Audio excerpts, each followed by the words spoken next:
Kwa majina naitwa Omar Mohamed, ni afisa uvuvi, Wizara ya Mifugo na Uvuvi, Idara ya Ukuzaji Viumbe Maji, Mkoa wa Tanga. Kwenye mradi wa Tanga Yetu, mimi nilikuwa msimamizi wa mradi wa uvuvi ambao ulikuwa unawezesha vijana katika shughuli za uchumi wa bluu. Kwenye mradi huu ambao ulikuwa una component 6, kwenye hizo component 6, component ya kwanza ilikuwa ni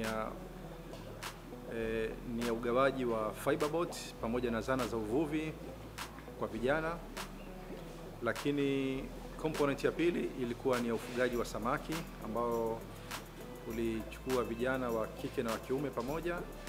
Tulitengeneza mabwawa matatu, lakini component ya tatu ilikuwa ni ya unenepeshaji wa kaa ambayo hii ilihusisha vijana 100 katika jiji la Tanga. Component ya 4 ilihusisha vijana wa kike na wa kiume ambao zaidi ya 50 walijihusisha na ukaushaji wa dagaa katika maeneo ya soko la Kasera. Lakini component ya 5 ilihusisha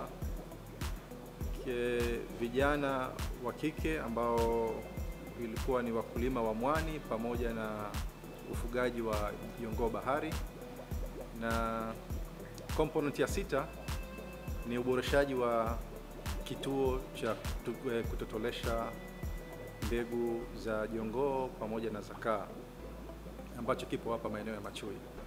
Kwa hiyo kwa ujumla wake mradi ulikuwa una component 6, na kwa mradi mzima walionufaika moja kwa moja na mradi huu ni vijana 400 ambao waligawanywa kwenye hizo shughuli tofauti tofauti za ukulima wa mwani, unenepeshaji wa kaa, ukaushaji wa dagaa, uvuvi wa baharini ambao tuliwapatia hizo fiberboat pamoja na mashine zake na vifaa vya uvuvi. Kwa hiyo katika ujumla wake mradi ulikuwa zaidi ya mwaka mmoja na ulianza mwaka 2022 tukamaliza mwaka 2023. Mradi huu ulikuwa una manufaa makubwa sana kwa vijana, kwa sababu na si kwa vijana tu peke yake, lakini kwa community nzima ambayo hasa inajihusisha na bahari. Kwa maana ya kuna shughuli ambazo zilikuwa zinafanyika kupitia mradi huu, sisi tumekwenda kuziongezea nguvu. Lakini kwenye mradi huu kuna shughuli mpya ambazo tumeweza kuzianzisha katika jiji la Tanga. Mathalan, kupitia mradi huu wa Tanga Yetu ndio mradi ambao umeleta kwa mara ya kwanza katika jiji la Tanga ufugaji wa jongoo bahari. Na kupitia jambo hili ni kwamba tuliweza kuanzisha mashamba 10 ambayo kwenye mashamba hayo 10 yamegawanywa kwenye kata tofauti na vijiji tofauti tofauti. Tuliweza kuwapatia wavu za kutengenezea shamba, bomba zile nguzo pamoja na mbegu. Kwa kifupi, pembejeo zote ambazo zinatakiwa kwa mtu kuanzisha shamba la jongoo bahari. Lakini kabla ya kuanzisha mashamba haya, mradi wa Tanga Yetu huu ambao ulikuwa una support uchumi wa bluu, tuliweza kuwapatia mafunzo kila component. Wavuvi tuliweza kuwapatia mafunzo ya jinsi gani ya kuhudumia zile boti kwanza, lakini mafunzo ya uvuvi wenyewe, lakini 3 mafunzo ya uokoaji. Mtu anaweza akapata tatizo baharini wakawa na uwezo wa kujiokoa wenyewe. Tuliwapatia pia boya za kiusalama, lakini vile vile na uwezo wa mtu kuweza kuogelea in case kumetokea tatizo baharini. Lakini kwa watu wa jongoo bahari na mwani tuliweza tukawafundisha darasani, lakini mbali na kuwafundisha darasani tuliweza tukawafanyia mafunzo kutokana kwa wakulima wenzao ambao walianza kabla. Kwa hiyo tuliweza baadhi ya wawakilishi wa wakulima wa mwani na wakulima wa jongoo bahari tuliwapeleka Bagamoyo kuweza kusoma kwa wenzao, kwa wakulima wenzao wa kule. Kwa hiyo waliweza kupata mafunzo ya darasani, lakini vile vile tulipata mafunzo ya shambani.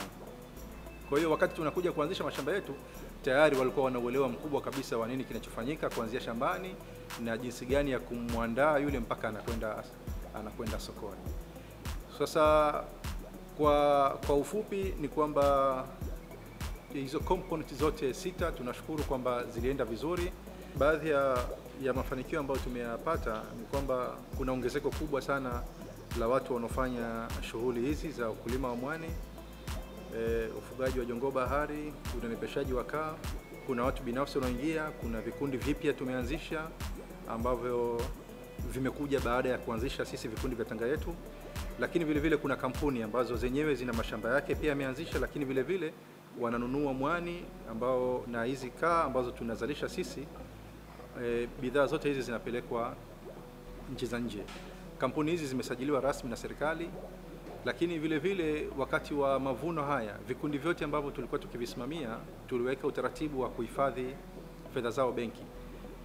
Kwenye yale mauzo wanayoyafanya kuna kiwango cha 20% kinachohifadhiwa kwenye akaunti zao. Mbali na hivyo ni kwamba mfano kupitia kwenye component ya uendelezaji wa kituo hichi kupitia mradi wa Tanga Yetu, kituo hiki cha machui kipo chini ya Wizara ya Mifugo na Uvuvi, idara ya ukuzaji viumbe maji. Kusema ukweli, kituo kilikuwa uendelezaji wake ulikuwa ni wa hali ya chini sana. Palikuwa pana banda hili moja tu peke yake, na kituo ilikuwa bado uendelezaji wake unaenda kwa utaratibu sana.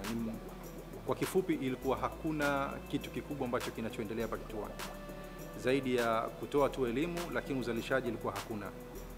Kwa hiyo kupitia mradi wa Tanga Yetu tumeweza kuboresha kituo hichi, na kituo sasa hivi kilipatiwa jengo la maabara na vifaa vyake, lakini vile vile kilipatiwa fensi, kilipatiwa tenki za storage za maji pamoja na vifaa vya kutilia oxygen na baadhi ya vitu vingine kama microscope na baadhi ya vifaa vingine ambavyo vinaweza kutumika kule maabara.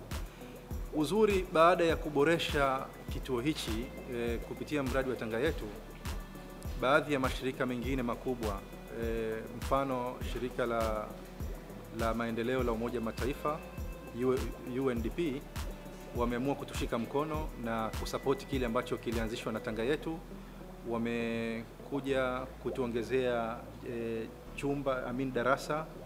darasa ambalo tutakuwa tukifundishia wakulima wetu wote, aidha wa mwani, wa kaa, wa samaki, wote tutakuwa tukitumia jengo hilo. Lakini vile vile kupitia mradi wa UNDP wameweza kutusapoti umeme wa jua ambao unaweza kuona hapo juu, paa lote limewekewa vioo ambalo sasa hivi tunatumia. Kwa utaratibu wa hapa ni kwamba umeme wote unaotumika kwenye kituo hiki ni wa jua.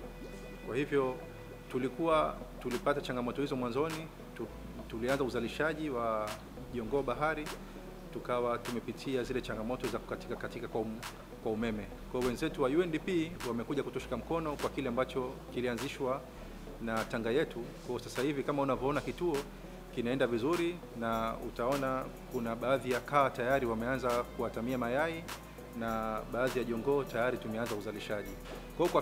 Kwa kifupi kabisa mradi wa Tanga Yetu ulikuwa uko katika namna hiyo.